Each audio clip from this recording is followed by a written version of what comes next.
Hello everyone and welcome back to my channel. I'm Yudu. See where I am. I'm now in my dad's study. It's nice. I went back home yesterday for the Chinese New Year on February the 10th. This is our most important holiday as Chinese. It's when we gather with family and welcome the new year.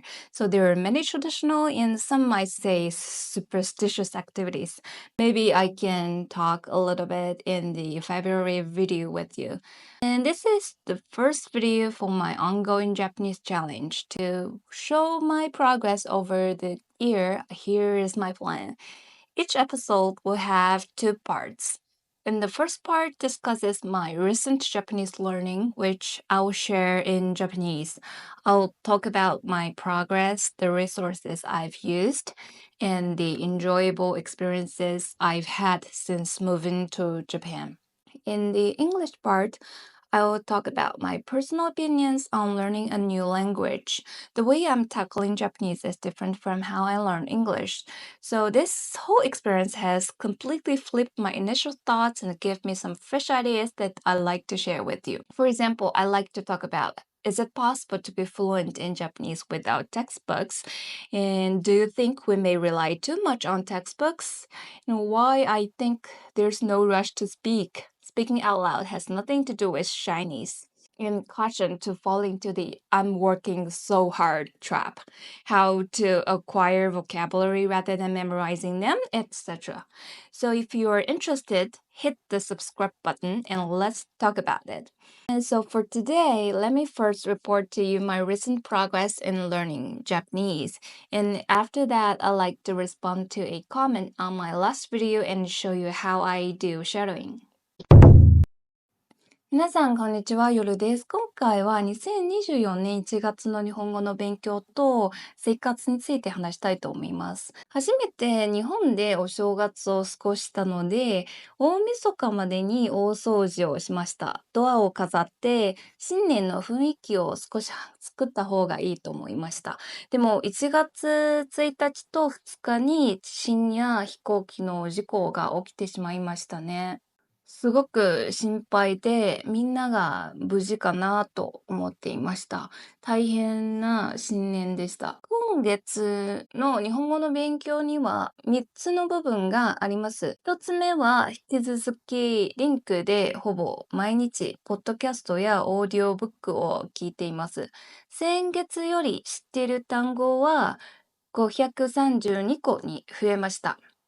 聞く時間は3.4時間、話す時間は3時間です。普段は毎週月曜日の2時間、市役所の日本語教室に通っています。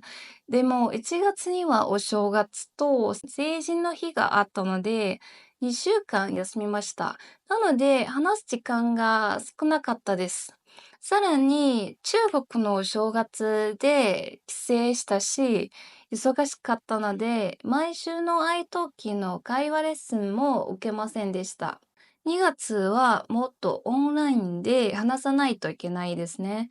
使わなかったらすぐ忘れちゃいますね。ちなみに最近楽しんでいるコンテンツを皆さんに少し話したいと思います。おすすめのポッドキャストは2つあります。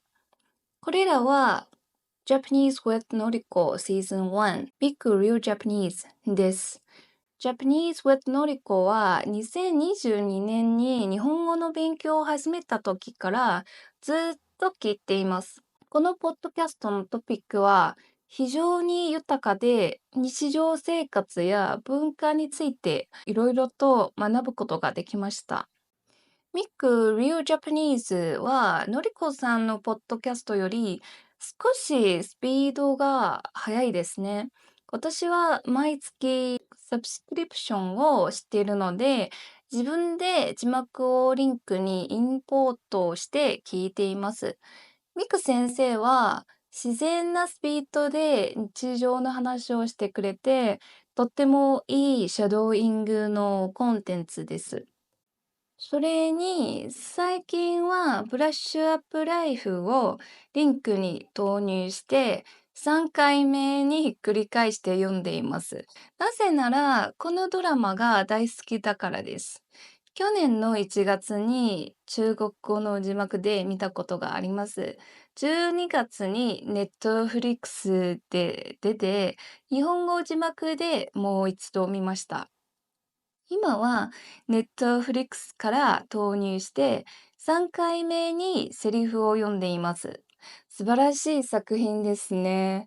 主人公4人の友情には大変感動しましたし、ユーモアもたくさんあります。女性の話し方とタメ口を学できるいいコンテンツですね。他には、時をかけるな恋人たちというドラマを見ました。SF の設定ですが、実際は可愛い恋愛物語です。後半になるほどもっと面白くなります。エンディングは、わあ、そうなんだ、それはいいなぁと思いました。今月は国に帰ったので、日本語のルーティンを続けるのが難しくなりました。例えば、今月は愛登記のレッスンを一度も受けていません。前は週に1回、この本を使ってレッスンを受けていました。今は実家に着いたら、中国の正月前に愛登記のレッスンを再開するつもりです。それでは1月の勉強報告はここまでです。次のエピソードでお会いしましょう。Welcome back to my English section. In the previous episode, I received a comment from Gloria asking for a demonstration of my shadowing practice. Thanks for your comment, Gloria, and shadowing has helped me a lot. I'm glad to share with you. And my daily routine is like this. First, I pick a podcast or anything I'm interested in with a script. And second, I read it once to get an idea of the entire passage. And then I play the audio and read along with it like this. 皆さん、こんにちは。皆さん、日本語のこんにちは。日先生の本語のりこです。先生のり今こです。年の今ブラック年のフライブラッデーとクフライサイバーマンデーとデー、サイバーマンデ何かー、何買いか物を買いしましたか？物をしましたか？毎年、毎年、本本当に、どんどん、どんどん、どんどん、このセーこルののセー規模ルの規模が大きがくなり大ますね。きくなりますね。私が住んでいるイ私がギリ住んでいるイギスでも、リスでブラッも、クフライブラックフデーとサライデーイバーマとンデーのサイバーセールはマンデーのとてセールはも大とてきいです。も大きいです。そして、たくさそしんのて、人がたくさんのこの人が期間中にこの期12間月のク中にリスマスの12ための月のクリスマクスのリスマためのクスプレリスマスプゼントをレゼント買っているを買っみたいです。ているみたいです。先日 Shadowing itself is pretty easy, but there are still a few key points. First, start with simple but native resources.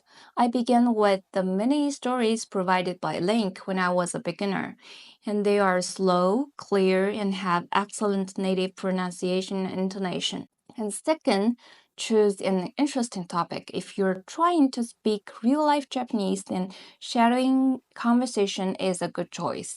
And third, at the beginning, you can start with something simple and slow, such as language audios for kids or conversations at a slow speed.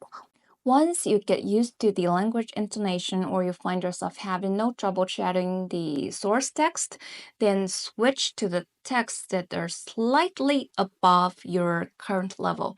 And last, this is my personal suggestion, but I think it's important. That is, don't let hard work ruin your curiosity. I seldom shadow the same audio twice. I don't like learning in the tough way. Looked up all new words, take many notes, or listening to the same passage again and again. That's exhausting. Try something new and find something interesting. Skip those sentences that are too difficult for you right now and just let go and do pressure free shadowing. You don't necessarily have to use apps such as Link as long as you have an interesting audio with scripts and it's easy to grasp the idea and not too hard for you. Then you can start your shadowing. Besides, you can observe your own progress through your shadowing outcome. Alright, that's all for today. In my next video, I will discuss whether it's possible to become fluent in Japanese without textbooks. Subscribe, comment your thoughts, and see you in my next video. Bye bye.